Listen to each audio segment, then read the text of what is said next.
Greetings, everyone. Well, no, I'm not dead. I've just been horribly ill for the past couple weeks, and that's why you haven't seen very much of me. Which is a bit of a pain in the ass. It couldn't have happened at the worst possible time, because no sooner do I mention that I have a big announcement video about the channel than I fall deathly ill and can't do that video because I could barely speak without coughing up a lung every 2 seconds. Yeah, those of you who follow me on the 5 Awesome Studs channel will be aware of that, but unfortunately I just wasn't able to throw together some kind of video here to let you all know what was going on. The only reason I did one on the 5 Awesome Studs channel at all was because, of course, there's the Survivor competition going on, and I need to keep everyone up to date on that because it's ongoing and the show must go on. Yeah, so I do have some big announcements to make about the channel, but I'm actually going to save those for the next video. But don't worry, I'm not going to make you wait. I'm going to be posting it right after this one. This time around, we got some new video games, so I thought we'd talk about them today on the Multimedia Chronicles.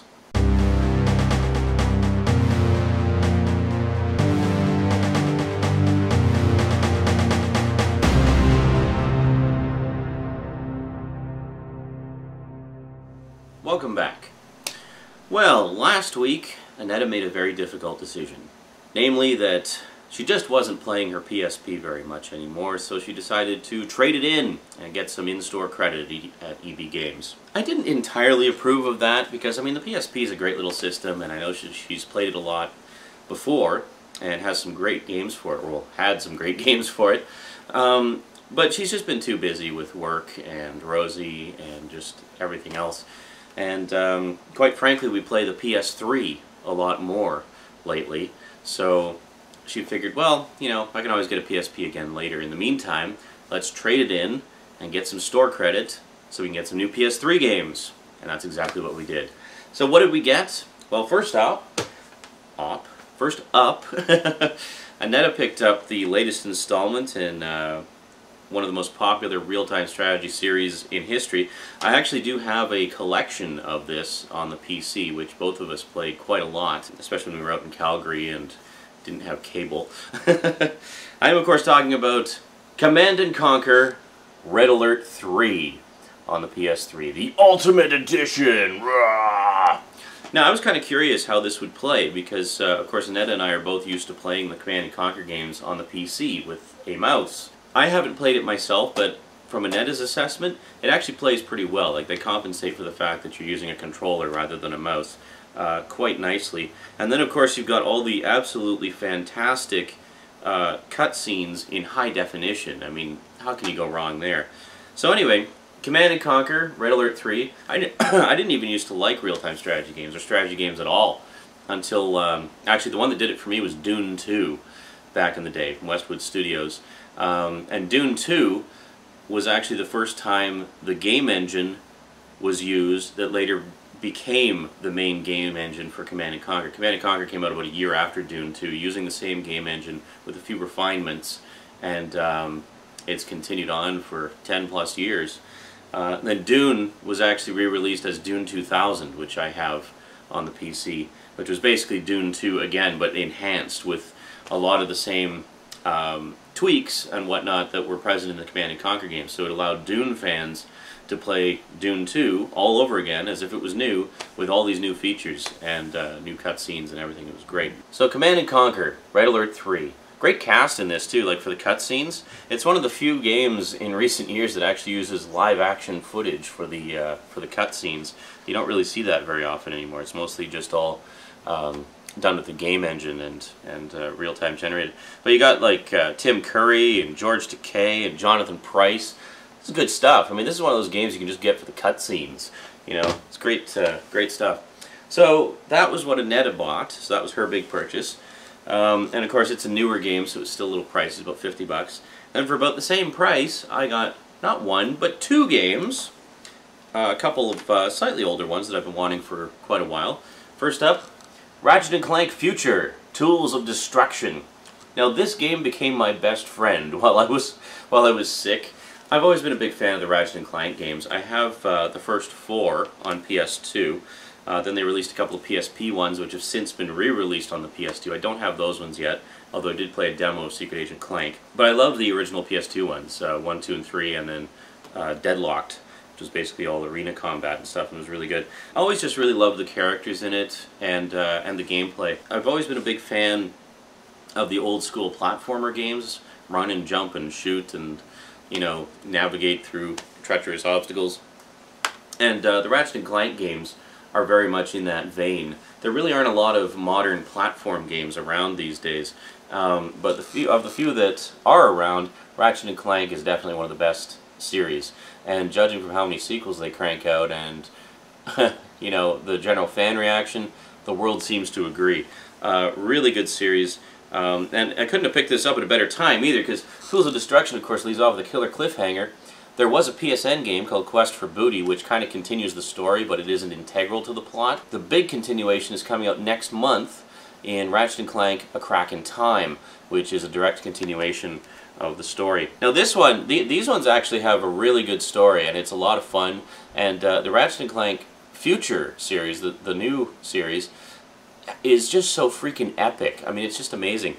Now, in terms of negatives, the only complaint I have is it's a little bit easy. I really had no difficulty getting through the entire game. Actually, over the course of a week, I finished it twice. One of the cool things about the Ratchet & Clank games is when you finish it, you can go through it again and get bigger, better, more powerful weapons and such, and just keep upgrading. You can keep all your stuff from the previous game and carry it over, and just continue upgrading and upgrading and upgrading, and it's great. But the thing is, for as easy as it is, the thing that makes these games work is they're just so much damn fun. So much fun. You know, I mean, the characters are great, the story's great, the gameplay is rock solid. I mean, I can find no faults at all in the gameplay, and it's just great stuff. So if you're looking for a good old school platformer game with modern graphics and sound and an epic storyline, check out the Ratchet & Clank games. You won't be disappointed. It's a lot of fun. PS3 exclusive, in case you were wondering. The Jak and Daxter games are also quite good and very similar. They're a little more difficult. Definitely good stuff. And then finally, this is one that I actually followed the development of quite a bit when it was in the process of being made. And I've been wanting to check it out for ages. Namely, Far Cry 2.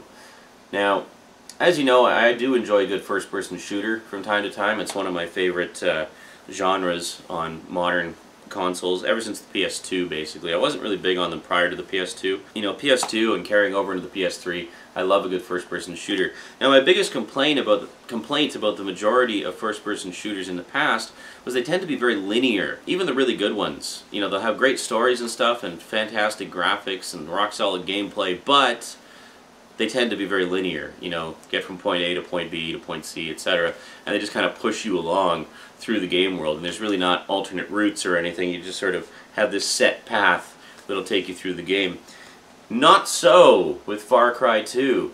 The really cool thing about Far Cry 2 is it has all the best elements of a really top-notch first-person shooter. You know, variety of weapons, easy controls, really, you know, really slick to control. And it's a total free-roaming, open environment. Now, in terms of structure, it's structured very similar to the Grand Theft Auto games in that you have this wide-open environment and you can do the missions at your leisure. Like, there's no sort of set path for the missions. I mean, the story missions, obviously, you do those in a specific order, but there's a lot of side missions you can do, things that unlock additional weapons or safe houses and things like that, and it's just great. So you can, I mean, in terms of the number of hours of gameplay, it says on the back here you've got more than 50 hours of gameplay. I'd say if you take your time with it, you can get way more than 50 hours of gameplay out of this. I mean, this is a really good value. And I picked this up for about 30 bucks. So it recently dropped in price.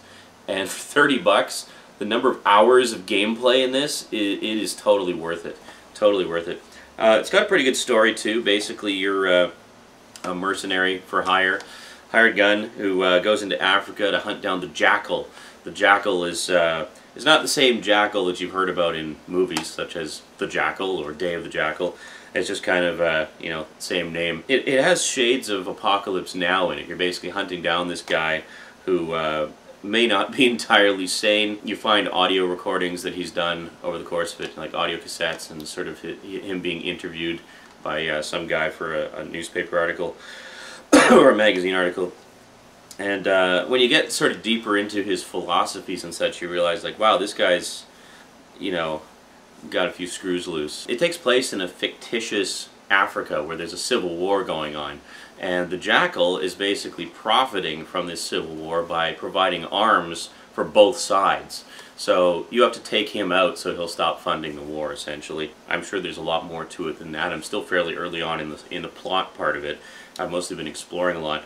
But that's the gist of it, is the Jackal's a bad dude and you're sent into Africa to take him out.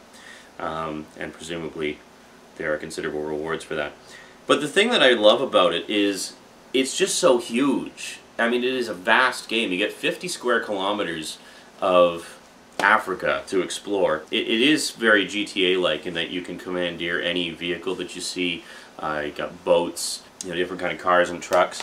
There's a wide variety of weapons. Plus, there's a wide variety of ways in which you can deal with different situations. Like, for example, you could start a brush fire to take out, you know, a camp of enemies and just burn them all to death. Or you could go in, you know, you could find a nice sniper spot and pick them off one by one. Or you could just go in guns blazing, whatever you want. Or you can do a combination of any of the above. Yeah, there's just the sheer variety of gameplay options, plus the fact that it's an open environment, and you can just take your time with it. You can just take your time. I mean, take your time and enjoy the scenery, because it really is gorgeous, and they did a fantastic job of it. Yeah, so Far Cry 2, if you're looking for a first-person shooter that will actually keep you occupied for a long time, and you know, is not linear like so many of them are, check out Far Cry 2. Plus, it's just a really rock-solid first-person shooter. I think that's my saying of the day. Rock solid! Rock solid controls, rock solid story, rock solid gameplay. It's just rock solid. So, yeah, this was totally worth the wait, and I have not regretted that purchase for a second. In fact, that's another reason I haven't done a video until now, is because I've been so just absorbed in Far Cry 2. It really sucks you in. It's one of those games you find yourself playing, and then you look at the clock and it's 6 a.m. and you're like, oh my god, I should go to bed. Alright, so that's it for the video game update, and I guess mini review. So I will see you next time for the big announcement about the channel and what's going on with the Multimedia Chronicles in the very, very near future. Starting tomorrow, actually. See you then. Until then, thanks for watching, and sayonara.